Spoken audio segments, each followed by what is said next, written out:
یا ربی بالمصطفیٰ بلغ مقاصد الأسماء.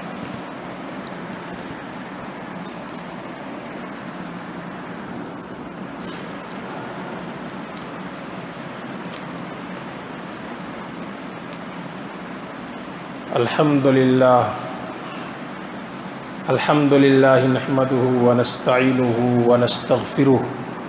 ونؤمن به ونتوکل علیہ ونعوذ باللہ من شرور انفسنا ومن سیئات اعمالنا من یهد اللہ فلا مضل له ومن یضلله فلا ہادی له ونشهد ان لا الہ الا اللہ وحدہ لا شریک له ونشهد أن سيدنا وسندنا ومولانا محمدا عبده ورسوله فقد قال الله تبارك وتعالى في القرآن المجيد أعوذ بالله من الشيطان الرجيم بسم الله الرحمن الرحيم وعهدنا إلى إبراهيم وإسماعيل أن طهرا بيتي للطائفين والعاكفين والركع السجود صدق الله العظيم. رب اشرح لي صدري ويسر لي أمري واحلل عقدة من لساني يفقهوا قولي. معزز سامعین کرام،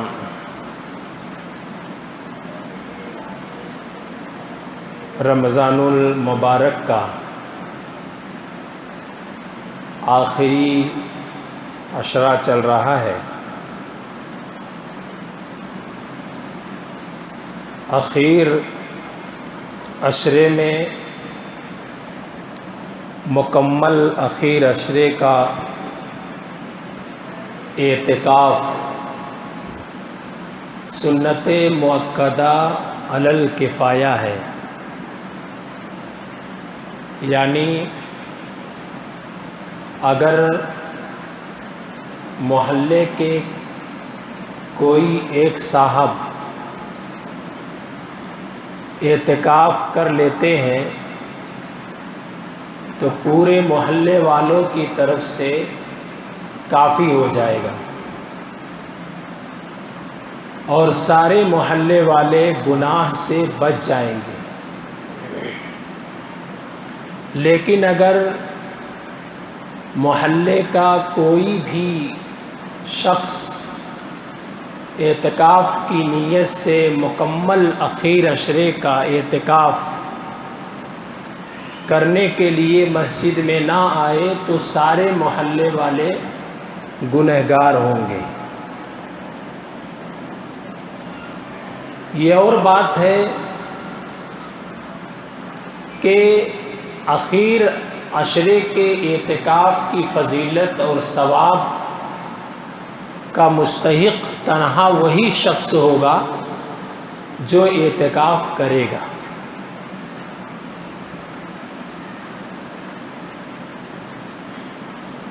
یہ اعتکاف ہر اس مسجد میں جس مسجد میں 5 وقت کی نماز باجماعت ہوتی ہو، کسی ایک شخص کا بیٹھنا سنت مؤکدہ ہے. اور یہ اعتکاف مردوں کے لیے مسجد میں آ کر بیٹھنا سنت ہے، اور عورتوں کے لیے اپنے گھر میں کسی ایسے گوشے اور کسی ایسے کونے کو خاص کر لینا جس میں وہ بیٹھ کر نماز پڑھے، جس میں وہ نماز پڑھے، قرآن پڑھے، ذکر کرے، تسبیحات پڑھے، جو بھی عبادات ہیں وہ اسی گوشے میں بیٹھ کر کرتی رہے، اور بغیر کسی ضرورت شدیدہ و شرعیہ و طبعیہ کے وہاں سے نہ اٹھے 20 رمضان المبارک کو مغرب سے پہلے مرد مسجد میں آ جائے اپنے ضروری ساز و سامان کے ساتھ، اور عید کا چاند نکلتے ہی وہ مسجد سے نکل جائے، یعنی عید کا چاند دکھنے تک وہ اعتکاف رہتا ہے۔ عید کا چاند نکلا کہ وہ آخری عشرے کا اعتکاف خود ختم ہو جاتا ہے۔ اب معتکف کا مسجد سے نکلنا جائز ہوتا ہے۔ تو مرد محلے کی اس مسجد میں، جس مسجد میں 5 وقت کی نماز ہوتی ہو، اعتکاف کرے گا، اور عورت اپنے گھر میں کسی ایسے گوشے اور کونے کو منتخب کر لے گی، وہاں بیٹھے گی۔ عورت کے لیے اعتکاف کرنے کے واسطے پاکی شرط ہے، لہذا عورت کا پاک ہونا ضروری ہے۔ حالت ناپاکی میں اگر کوئی عورت ہو تو وہ اعتکاف نہیں کر سکتی۔ حیض عورت کا آ رہا ہو، یا بچے کی ولادت کے بعد جو خون آتا ہے نفاس کا، اس کی حالت ہو، تو عورت ایسی حالت میں اعتکاف نہیں کر سکتی۔ اور اگر اس نے اعتکاف کی نیت سے اپنے آپ کو اپنے گھر کے کسی گوشے اور کونے میں روک لیا، بعد میں ناپاکی کے ایام شروع ہو گئے، تو اس کا اعتکاف خود باطل ہو جاتا ہے، اس کا اعتکاف خود ختم ہو جاتا ہے۔ اور مرد جو مسجد میں اعتکاف کی نیت سے آتا ہے، اس کو اللہ کی طرف سے جو اجر ہے، اس کا جو ثواب ہے، اس کی جو فضیلت ہے، مل جائے گی، چاہے معتکف اللہ کے گھر میں آ کر بیٹھ جائے۔ اس لیے کہ معتکف کی مثال اس درویش کی سی ہے، اس سائل اور گداگر کی سی ہے، جو کسی مالدار کے در کو جا کے بیٹھ جاتا ہے کہ جب تک مجھے کچھ ملے گا نہیں، میں یہاں سے ہلوں گا نہیں، میں یہاں سے ٹلوں گا نہیں۔ اس درویش کی سی مثال ہے معتکف کی۔ اگر کوئی بندہ کسی بندے کے در، کسی دنیا کے مالدار کے گھر جا کر بیٹھ جائے اس نیت سے کہ جب تک مجھے کچھ نہیں ملے گا میں یہاں سے نہیں ہٹوں گا، تو دنیا کا کیسا بھی گیا گزرا مالدار ہوگا، وہ ضرور کچھ نہ کچھ اسے دے کر بھیجے گا، نامراد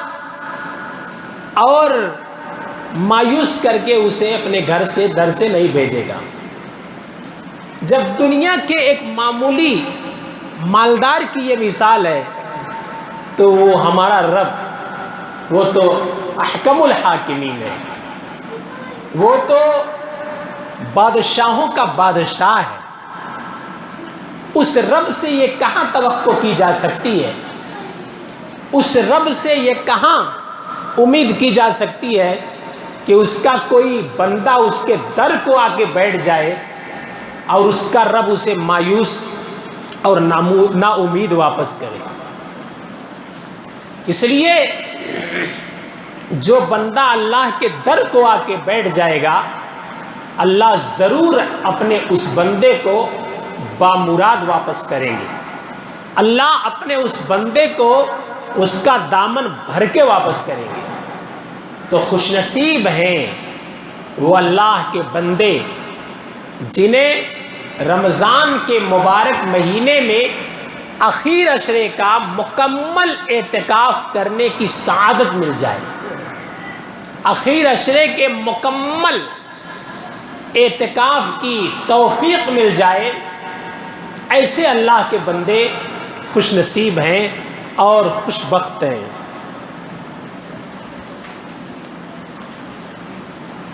مرد مسجد میں اعتکاف کی نیت سے بیٹھے، عورت اپنے گھر میں بیٹھے، جو فضیلت مرد کو اللہ کے گھر میں بیٹھنے پر ملے گی، سیم وہی فضیلت عورت کو اپنے گھر میں بیٹھنے پر ملے گی۔ یہ اور بات ہے کہ اگر کسی گھر میں کوئی عورت اعتکاف کے لیے نہ بیٹھے تو یہ مسئلہ نہیں ہے کہ اس گھر کے سارے فرد گنہگار ہوں گے، وہ سنت مؤکدہ الکفایہ کا مسئلہ نہیں ہے، بس عورت کے لیے اعتکاف سنت ہے، وہ اگر اعتکاف کرے گی، جو بھی عورت اعتکاف کرے گی اسے اعتکاف کا ثواب ملے گا، اور اگر کوئی عورت اعتکاف نہ کرے تو اعتکاف نہ کرنے کی وجہ سے کوئی عورت گنہگار نہیں ہوگی۔ اور اللہ کے نبی صلی اللہ علیہ وسلم نے اعتکاف کے بہت فضائل بیان فرمائے ہیں۔ سب سے بڑی فضیلت معتکف کے لیے یہی ہے کہ اللہ کے نبی نے فرمایا کہ معتکف گناہوں سے بچا رہتا ہے اور اس کے لیے اتنی ہی نیکیاں لکھی جاتی ہیں جتنا کہ کرنے والے کے لیے۔ ظاہر ہے جب معتکف اللہ کے گھر میں آئے گا تو وہ کیا کرے گا؟ وہ یا تو نفل نماز پڑھے گا، یا فرض نماز پڑھے گا، یا قرآن کی تلاوت کرے گا، یا ذکر و اذکار کرے گا، تسبیحات پڑھے گا، یا یہ کہ وہ خاموش بیٹھا رہے گا، یا یہ کہ وہ سو جائے گا۔ تو معتکف جس حالت میں ہو، معتکف کا خاموش رہنا اور معتکف کا سو جانا بھی عبادت میں شامل ہے، معتکف کا سو جانا بھی عبادت میں شامل ہے، اور بغیر ضرورت شرعی کے اور بغیر ضرورت طبعی کے معتکف کو اللہ کے گھر سے باہر نہیں جانا ہے، اللہ کے گھر ہی میں رہنا ہے۔ یعنی آپ اعتکاف کی نیت سے اللہ کے گھر میں آ گئے، اگر آپ کو پیشاب آ رہا ہے، پیخانہ آ رہا ہے، تو پیشاب پیخانہ یہ طبعی ضرورت ہے، یہ بشری ضرورت ہے، اب اس کی خاطر اللہ کے گھر سے باہر جا سکتے ہو۔ وضو بنانا ہے، وضو بنانے کے لیے باہر جا سکتے ہو۔ شرعی ضرورت ہے، کوئی ایسا معتکف ہے جو کسی مسجد کا مؤذن ہے اور کسی دوسری مسجد میں وہ اعتکاف کے لیے بیٹھا ہوا ہے، تو اس مسجد میں اذان کے لیے خالی وہ جا سکتا ہے اور اذان دے کے اپنے اعتکاف کی مسجد میں آ سکتا ہے۔ ایسے کسی ایسی مسجد میں معتکف اعتکاف کے لیے بیٹھا ہوا ہے جس مسجد میں جمعہ کی نماز نہیں ہوتی۔ یہ تو آج ہم نے بپا کر لیا کہ ہر چھوٹی بڑی مسجد میں جمعہ کی نماز قائم کی جاتی ہے، ورنہ تو شرعی مسئلہ یہ ہے کہ جمعہ کی نماز جامع مسجد میں ہونی چاہیے، اور جمعہ کے روز چھوٹی مسجدوں میں قفل لگا دینا چاہیے۔ تو مسئلہ ہے کہ اگر کسی ایسی مسجد میں جس مسجد میں جمعہ کی نماز نہ ہوتی ہو اور معتکف اس میں اعتکاف کے لیے بیٹھا ہوا ہے، تو جمعہ کی نماز کے لیے جامع مسجد میں وہ جا سکتا ہے، لیکن بہت پہلے نہیں جائے گا کہ صبح ہی جا کر کے بیٹھ جائے، بس اتنا پہلے جائے گا کہ جمعہ کی نماز سے پہلے کی جو سنت ہے وہ سنت پڑھ لے اور عربی خطبہ خطیب کا سن لے، نماز پڑھ لے، پھر وہاں سے آ جائے گا۔ اتنا پہلے وہ جامع مسجد میں جمعہ کی نماز پڑھنے کے لیے جا سکتا ہے۔ تو بشری اور طبعی اور شرعی جو ضرورت ہے اس کے لیے معتکف اللہ کے گھر سے باہر جا سکتا ہے، اور باقی اللہ کے گھر میں اسے اپنے آپ کو رکھنا ہے، اور اللہ کے گھر میں رہتے ہوئے اس کو لایانی بیجا گفتگو لوگوں سے نہیں کرنی ہے، اپنے آپ کو بیجا اور لایانی گفتگو سے بچانا ہے۔ لیکن اس کا مطلب یہ بھی نہیں ہے کہ آدمی خاموشی کا بالکل روزہ رکھ لے اور بولنے کو وہ گناہ سمجھنے لگے، ایسا بھی نہیں ہے۔ آپ ضروری گفتگو بھی کر سکتے ہیں، دین کی باتیں بھی کر سکتے ہیں، لیکن لایانی بیجا گفتگو آپ نہیں کر سکتے۔ اور ایسے ہی جیسے عام آدمی کے لیے اللہ کے گھر میں ریاح کا اخراج مناسب نہیں ہے، اللہ کے گھر کی شان عظمت کے خلاف ہے، ایسے معتکف کے لیے بھی اللہ کے گھر میں رہتے ہوئے ریاح کا اخراج مناسب نہیں ہے۔ لیکن اگر کسی کو گیس وغیرہ کی شکایت ہے، اب بار بار اسے باہر جانا ہے، بار بار ضرورت پڑ رہی ہے اور بار بار اسے جانا پڑے باہر، تو ظاہر ہے اس میں مشکل ہے، اور ایسی مشکل میں شریعت کسی کو مبتلا نہیں کرتی، تو اجازت ہے، رخصت ہے اس کے لیے، باہر بار بار اسے جانے کی ضرورت نہیں ہے۔ تو یہ سارے اعتکاف کے مسائل ہیں۔ اللہ کے نبی صلی اللہ علیہ وسلم نے فرمایا کہ معتکف گناہوں سے بچا رہتا ہے، اللہ کے گھر میں جو آ گیا ظاہر ہے وہ کون سا گناہ کا کام کرے گا، وہ جو بھی اللہ کے گھر میں کام کر رہا ہے وہ تو نیکی کا کام ہے، وہ تو طاعت کا کام ہے، وہ تو عبادت کا کام ہے۔ نماز پڑھنا عبادت ہے، نفل پڑھنا عبادت ہے، قرآن پڑھنا عبادت ہے، ذکر و اذکار تسبیحات پڑھنا عبادت ہے، اور معتکف کا خاموش بیٹھ جانا بھی یا تھکا مادہ سو جانا بھی عبادت ہے۔ اسی لیے اللہ کے نبی نے فرمایا جو اپنے گھر بار کو، اپنے رشتہ داروں کو، اپنے کام کاج کو، اپنے تجارت کو، اپنے بزنس کو، اپنے دکان کاروبار کو چھوڑ کر اللہ کے در کو آ کے بیٹھ گیا، وہ گناہ سے بچا رہتا ہے، اور اس کے لیے اتنی ہی نیکیاں لکھی جاتی ہیں جتنا کہ کرنے والے کے لیے۔ کبھی ایسا ہوگا کہ معتکف کچھ ایسے کام شریعت کی بنیاد پر نہیں کر سکے گا، لیکن اللہ کے گھر میں رہتے ہوئے محض نیت کر لینے سے اللہ اسے نیکی عطا فرما دیتے ہیں، اللہ اسے نیت کرنے پر نیکی عطا فرمائیں گے۔ جیسے محلے میں کسی کا انتقال ہو گیا، اب جنازے میں شرکت کے لیے معتکف نہیں جا سکتا، کچھ ایسے کام ہوتے ہیں، کچھ ایسی عبادات ہوتی ہیں جس کی کچھ مخصوص شرائط ہوتی ہیں، ان شرائط پر پورا اترنے کی وجہ سے اللہ کی طرف سے اعزاز اور اللہ کی طرف سے اکرام کے فیصلے ہوتے ہیں۔ کوئی اس کا گزر گیا رشتہ دار یا محلے کا کوئی شخص، تو وہ جنازے میں شرکت کے لیے اپنا اعتکاف توڑ کر نہیں جا سکتا، اپنا اعتکاف چھوڑ کر نہیں جا سکتا، وہ جائے گا تو اس کا اعتکاف ختم ہو جائے گا۔ لیکن ظاہر ہے کوئی محلے کا آدمی، کوئی اس کے رشتہ دار کا آدمی گزر جائے تو اس کے دل کے اندر ایک ارمان ہوگی، اس کے دل کے اندر ایک نیت ہوگی، اس کے دل کے اندر ایک تمنا ہوگی کہ یار میں بھی اس کے جنازے میں شرکت کرتا، میں بھی اس کی زیارت کرتا، میں بھی اسے دیکھتا، میں بھی اس کی تجہیز و تکفین میں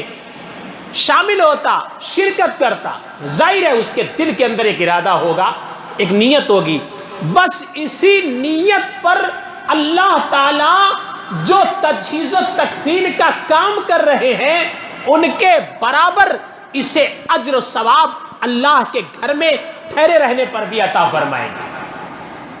اللہ کے گھر میں ٹھہرے رہنے پر اعتکاف کی نیت سے اعتکاف کی نیت کے ساتھ اور اس میں جنازے میں شرکت کی نیت پر اللہ اسے عطا فرما دیں گے۔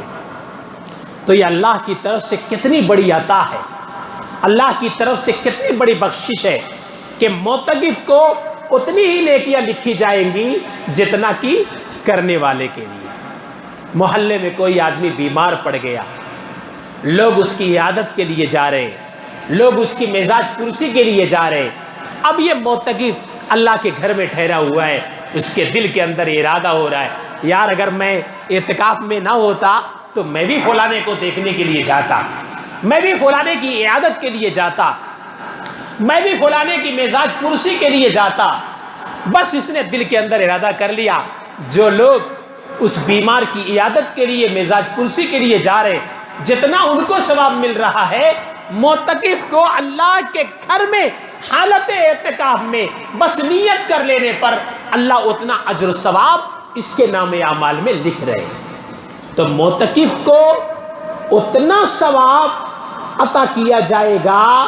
جتنا کہ کرنے والے کے لیے۔ یہ ہے اللہ کے نبی کے حدیث کا مطلب۔ اللہ کے نبی نے فرمایا کہ اگر کوئی شخص ایک دن کا اعتکاف کرے،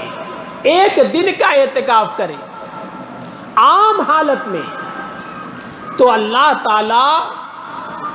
اس معتکف یعنی اعتکاف کرنے والے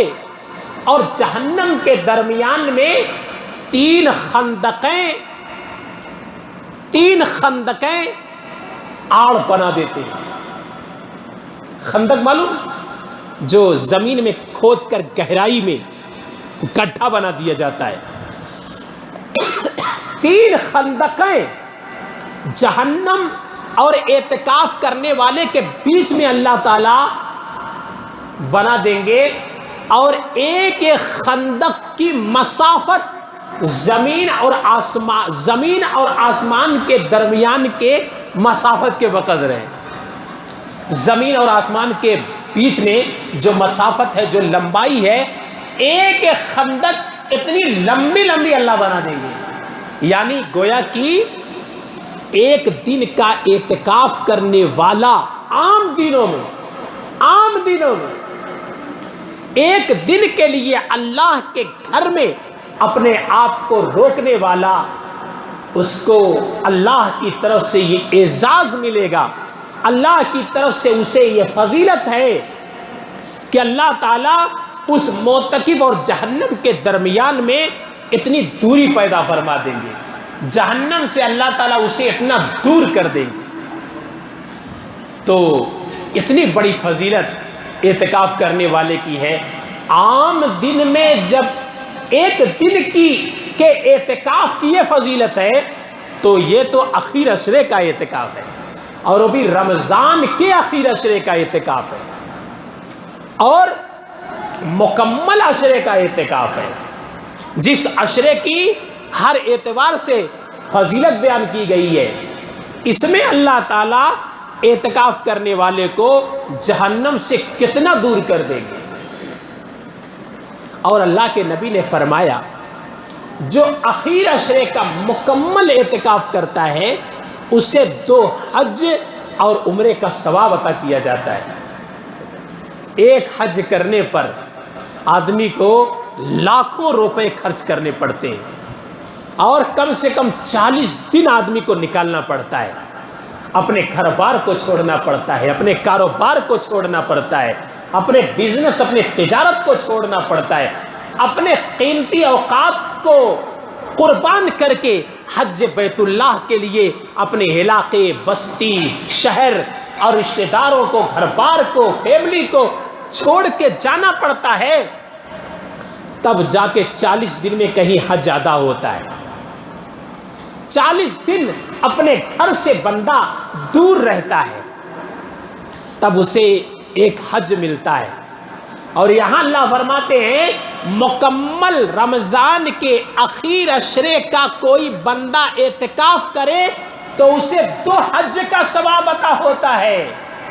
اور عمرے کا ثواب اللہ کی طرف سے عطا ہوتا ہے۔ ظاہر ہے کتنے دنیا میں ایسے غربا ہیں اور فقراء ہیں مسکین ہیں،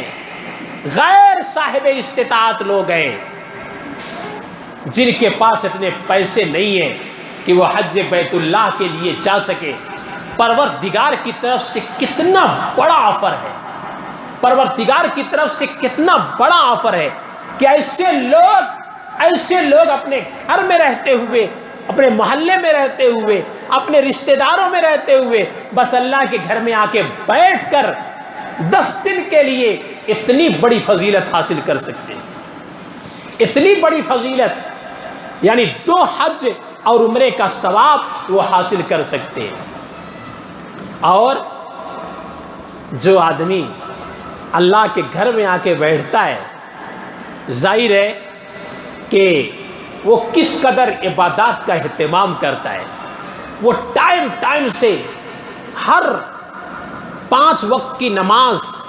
تکبیر اولیٰ کے اہتمام کے ساتھ پڑھتا ہے، چونکہ وہ اللہ کے گھر میں ٹھہرا ہوا ہے۔ اور تکبیر اولیٰ کے اہتمام کے ساتھ نماز کا ادا کرنا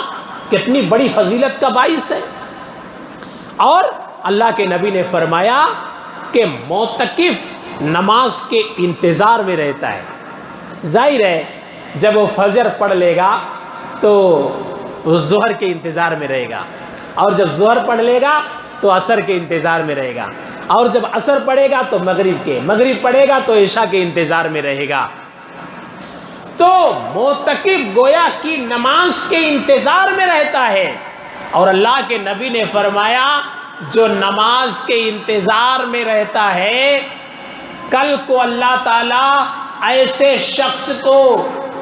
جہاں پر میدان محشر میں اللہ کے عرش کے سوا کوئی سایہ نہ ہوگا، اللہ اپنے مخصوص کچھ بندوں کو اپنے عرش کے سائے میں جگہ دیں گے۔ انہیں مخصوص بندوں میں سے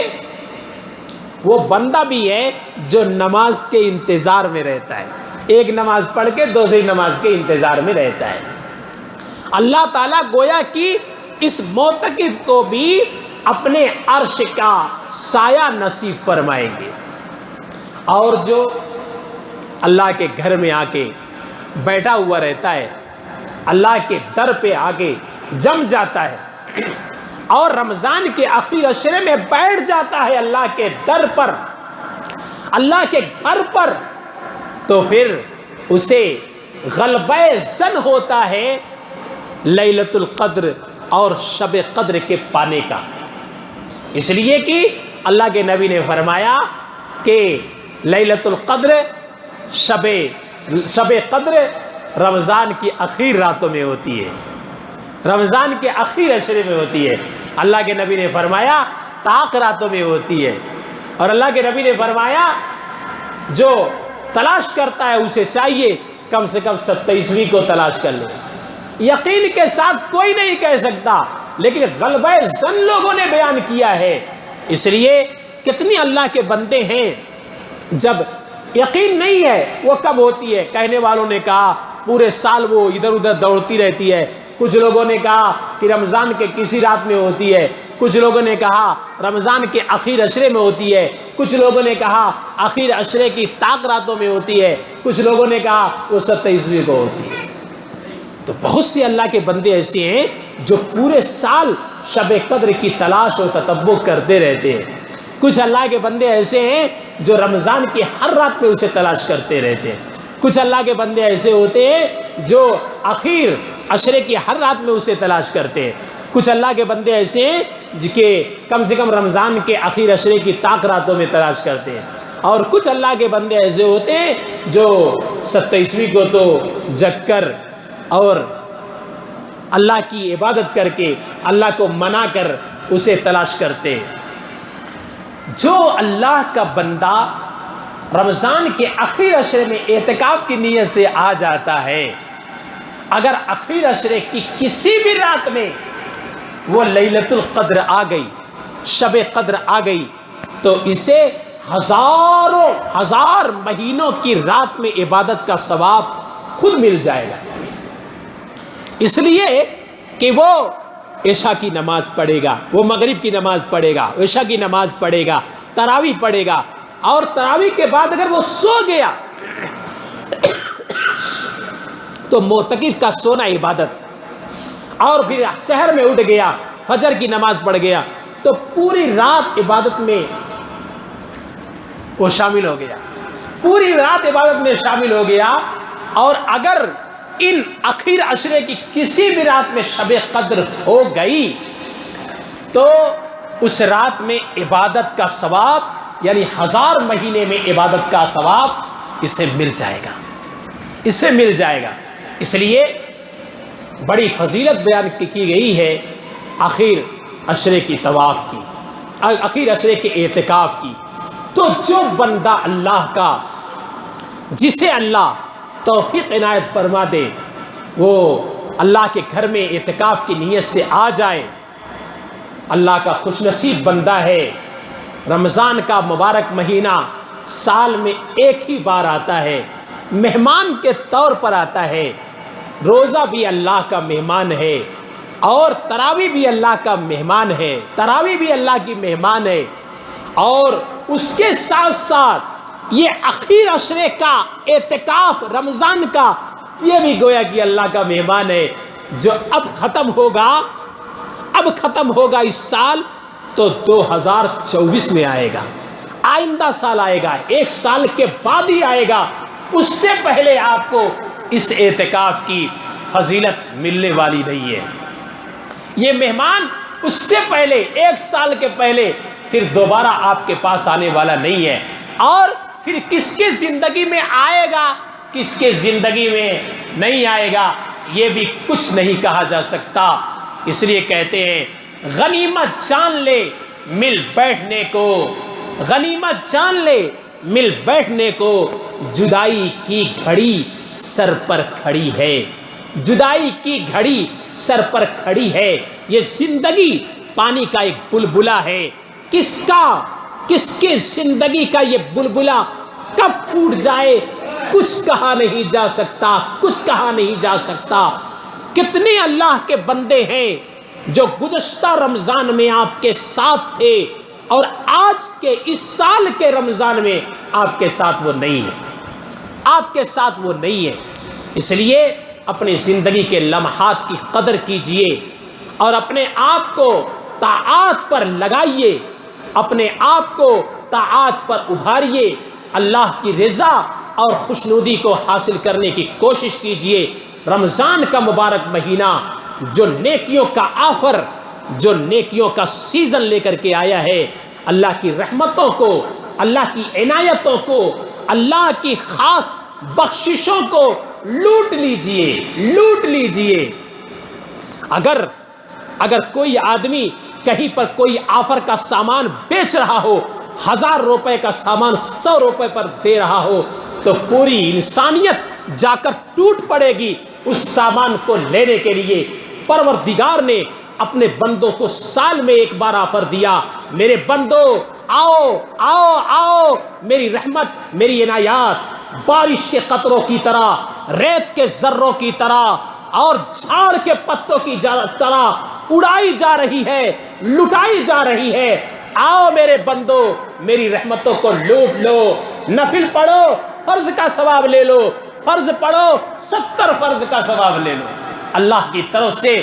ہر رمضان کی رات میں یہ ندا لگائی جا رہی ہے کوئی سوال کرنے والا جس کا سوال پورا کیا جائے، ہے کوئی بخشش کا طلبگار جس کو بخش دیا جائے، ہے کوئی مشکل پریشان حال جس کی مشکل اور پریشانی دور کر دی جائے۔ رب کی طرف سے یہ اعلان رمضان کی ہر رات میں کیا جا رہا ہے۔ تو خوش نصیب ہے وہ اللہ کے بندے جنہیں ماہ مبارک میں طاعات، عبادات کی توفیق مل جائے، اور اس کے ذریعے سے اپنے دل میں ایسا نور، ایسی روشنی پیدا کر لے کہ اس کے سہارے سے اور اس کے وسیلے سے، اس کے رہنمائی میں بقیہ 11 مہینے ان کے لیے گزارنا، اور اللہ کے عبادات پر اور اللہ کی طاعات پر جمانا آسان ہو جائے۔ اللہ تعالی ہم تمام کو کہنے اور سننے سے زیادہ سمجھنے کی، اس پر ہم تمام کو عمل کی توفیق عطا فرمائے۔ جو لوگ اللہ کے گھر میں اعتکاف کی نیت سے آ گئے ہیں، بیٹھ گئے ہیں، اللہ ان کے اعتکاف کو شرف قبولیت عطا فرمائے، اور ان کے اعتکاف کو قبول فرما کر اللہ پورے محلے والوں کے لیے، شہر والوں کے لیے، بستی والوں کے لیے، ملک والوں کے لیے، پورے عالم کے مسلمانوں کے لیے خیر کے، عافیت کے، سکون کے، سرور کے اللہ فیصلے فرما دے۔ وآخر دعوانا الحمدللہ رب العالمین۔ نماز سے فارغ ہونے کے بعد اللہ کے گھر کے اخراجات اور اس کی ضروریات کے لیے دیتے ہوئے جائیں، اللہ آپ کے دینے کو قبول فرمائے۔